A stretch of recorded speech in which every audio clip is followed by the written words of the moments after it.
अस्सलाम वालेकुम everyone, I hope you all are fine.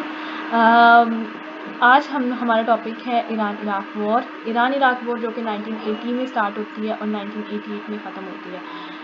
आप दोनों लीडर्स की पिक्चर देख सकते हैं। ये है सद्दाम हुसैन, ये है आयतुल्लाह खुमैनी, जो कि रेवोल्यूशन ईरान में रेवोल्यूशन आने के बाद लीडर बने वहाँ के, और सद्दाम हुसैन ऑलरेडी वहाँ पर पहले से मौजूद थे।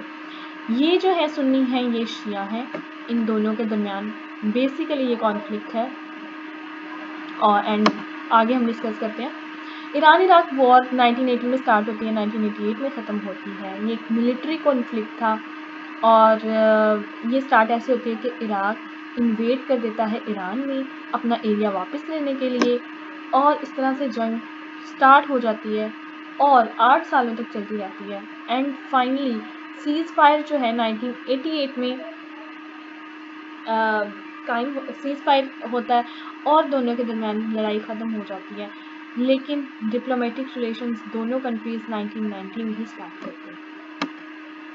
अब सबसे बड़ी वजह जो रीजंस हैं वॉर के बिहाइंड, उनको हम डिस्कस करेंगे कि कौन सी रीजंस हैं, क्यों वॉर स्टार्ट हुई है, आखिर क्यों दोनों मुस्लिम कंट्रीज आपस में जंग करने पर आ गए। यहाँ पर आप मैप देख सकते हैं, छोटा सा लेकिन आप देख सकते हैं। ये है ईरान इराक, ये है ईरान, और ये रेड लाइन दोनों का बॉर्डर एरिया है। आप देख सकते हैं कि कुछ ये जो वाटरवे है, ये शतुल अरब वाटरवे है, और शतुल अरब की जो वाटरवे है इसका कुछ पार्ट इराक में है, कुछ ईरान में है, और इसी वाटरवे के थ्रू ये लोग अपना ऑयल एक्सपोर्ट करते हैं, गल्फ की तरफ जाते हैं इसी के थ्रू। और सो आप लोग देख सकते हैं दोनों जो हैं, दोनों कंट्रीज़ के लिए ये वाटरवे बहुत इंपॉर्टेंस रखती है। तो बेसिकली एक तो ये वजह है। दूसरा, यहाँ पर है प्रोविंस खुजिस्तान। यहाँ पे आप देख सकते हैं इस वाले मैप में, ये है खुजिस्तान, ये है शतुल अरब, ये है इराक, ये है ईरान। बेसिकली खुजिस्तान पहले इराक का ही पार्ट होता है, लेकिन ब्रिटिशर्स जब यहाँ पर आते हैं और वो ये ईरान को खुजिस्तान का एरिया दे देते हैं, तब से ही इराक इस एरिया को वापस लेना चाहता है, अपने एरिया को, ताकि वो और यहाँ पर बहुत ज़्यादा सुन्नी भी रहते हैं। और ईरान के लिए ये इम्पोर्टेंट है ये वाला एरिया, क्योंकि 20% ऑफ ऑयल जो है ईरान का इस एरिया के थ्रू आता है। यहाँ से, इस एरिया से, इस सूबे से 20% ऑफ ऑयल जो है ईरान का यहाँ से निकलता है। तो ये एरिया ईरान के लिए भी बहुत इंपॉर्टेंट है, और इराक का तो ये ऑलरेडी पहले था, तो इसलिए इराक के लिए भी इम्पोर्टेंट है।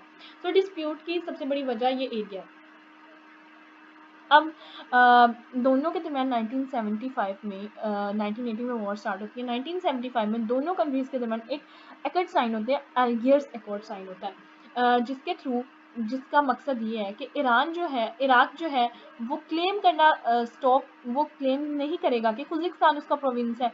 On the other hand Iran, जो कि खुर्दिशिस है, इराक में खुर्दिशिस हैं जो कि शियाज हैं ईरान में, और उनको सपोर्ट कर रहा होता है। ईरान हमेशा से सपोर्ट करता है। तो इस एग्रीमेंट के थ्रू ये होता है कि ईरान खुर्दिशिस को सपोर्ट करना बंद कर देगा। लेकिन ये एक एग्रीमेंट बनाया गया था, सिर्फ साइन भी किया गया, 1975 में ये एक्ट साइन हुआ था। लेकिन सद्दाम हुसैन ने इसको मानने से इनकार कर दिया। उसने कहा ये ह्यूमिलेटिंग एकॉर्ड है। खुजिस्तान वो छोड़ने को तैयार नहीं था, क्योंकि ये उसके लिए बहुत इंपॉर्टेंट एरिया था।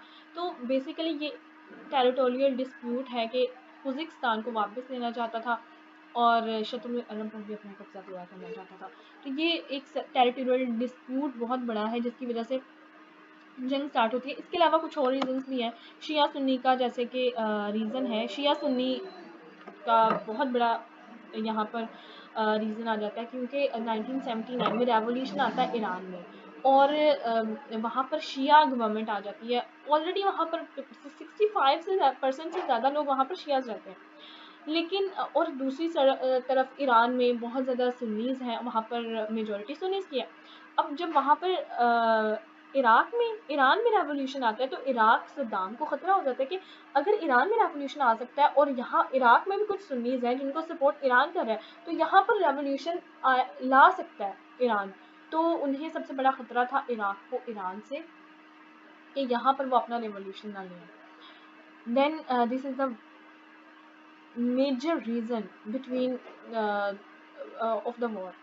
देन मिस कैलकुलेशन सद्दाम करता है, क्योंकि आइसोलेट जैसे रेवोल्यूशन आता है उसके बाद काफ़ी पूरी दुनिया जो है पूरी दुनिया से आइसोलेट हुआ होता है ईरान। और इराक को काफ़ी ज़्यादा सपोर्ट है, काफ़ी कंट्रीज़ की मेजर कंट्री यूएस आ जाता है, उसकी सपोर्ट हासिल है, उसके अलावा जो भी अरब कंट्रीज़ हैं उसकी सपोर्ट हासिल है, तो इसलिए वो मिसकैलकुलेट कर लेता है कि वो जीत जाएगा। लेकिन ईरानियंस उनको काउंटर अटैक बहुत कमाल का करते हैं। रेवोल्यूशन आया होता है, वहाँ के लोग ऑलरेडी जज्बे से भरे होते हैं और उनको और ज़्यादा वो जज्बे में आ जाते हैं जब लड़ाई करनी होती है। तो बेसिकली मिसकैलकुलेट कर देता है सद्दाम उनकी पावर को कि ईरान जल्द ही हार जाएगा, लेकिन ऐसा नहीं होता। देन इन्वेजन हो जाती है। अब मैं बताऊंगी कि इन्वेजन कैसे हुआ, इनिशियल अटैक कैसे हुआ। इनिशियल अटैक हम लोग जानते हैं इराक ने किया।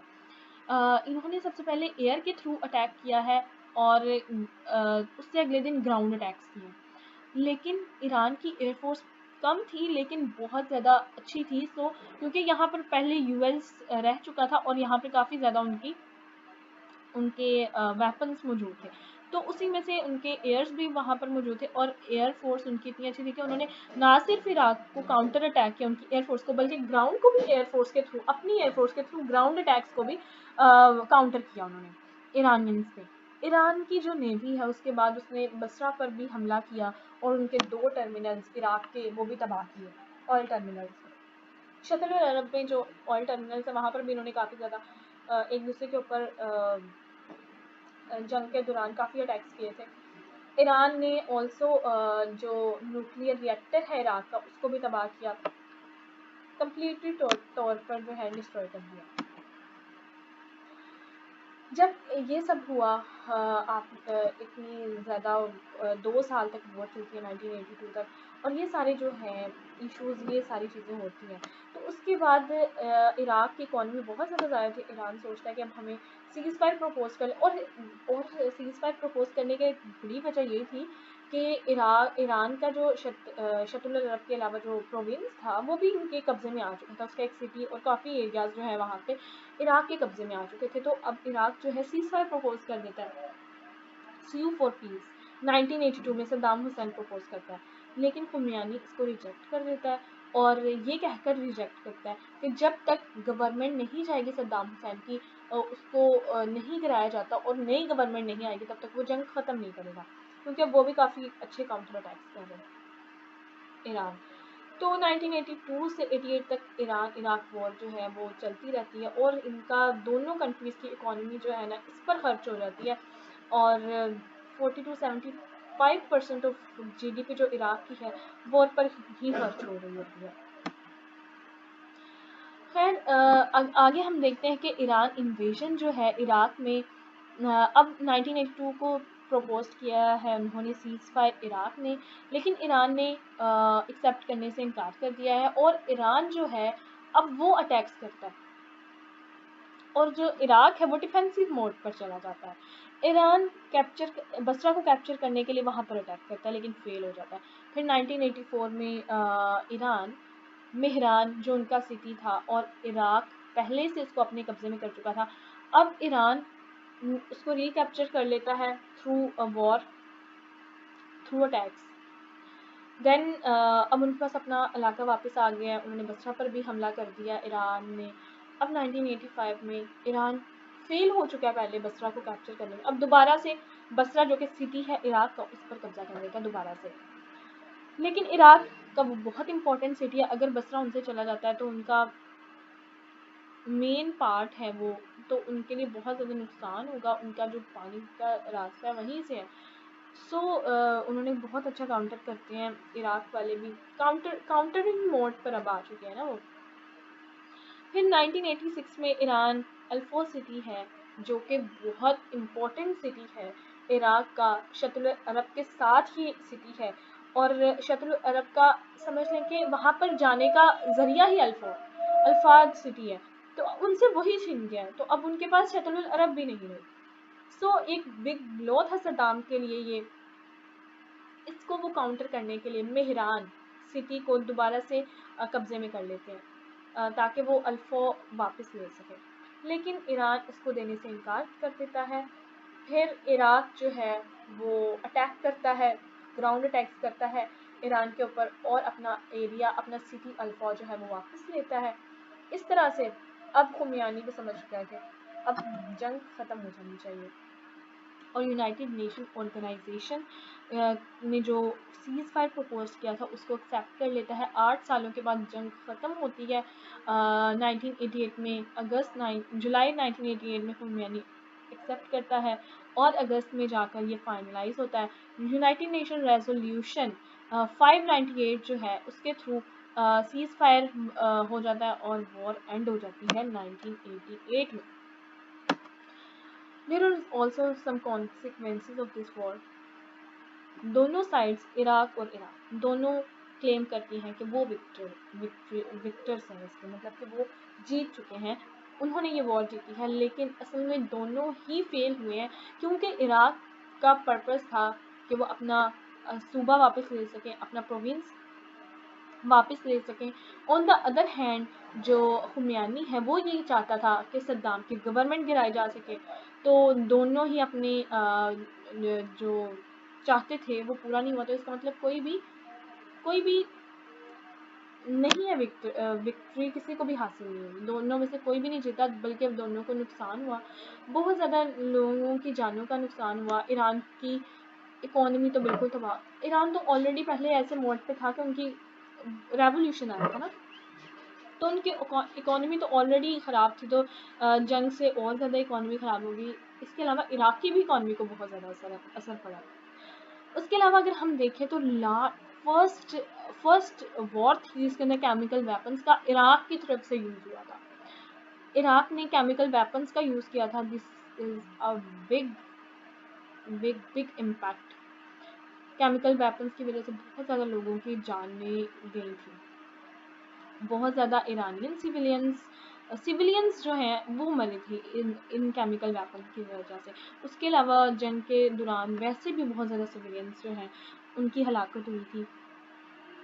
कहते हैं कि 1 से 2 मिलियन के जो है ना दरमियान वो हम बात हुई हैं दोनों कंट्रीज़ की मिला के टोटल।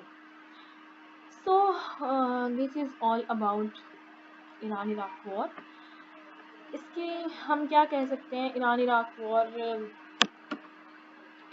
वॉर एक ऐसी वॉर है कि जिसका कोई नतीजा नहीं निकला और ये वॉर बिल्कुल बेमकसद वॉर थी जिसका कोई फ़ायदा नहीं हुआ वॉर का। और शिया सुन्नी कॉन्फ्लिक्ट बहुत बड़ी रीज़न थी इसकी। And these are all the results. Finally I will thanks to you to see my full video. अल्लाह हाफ़िज़।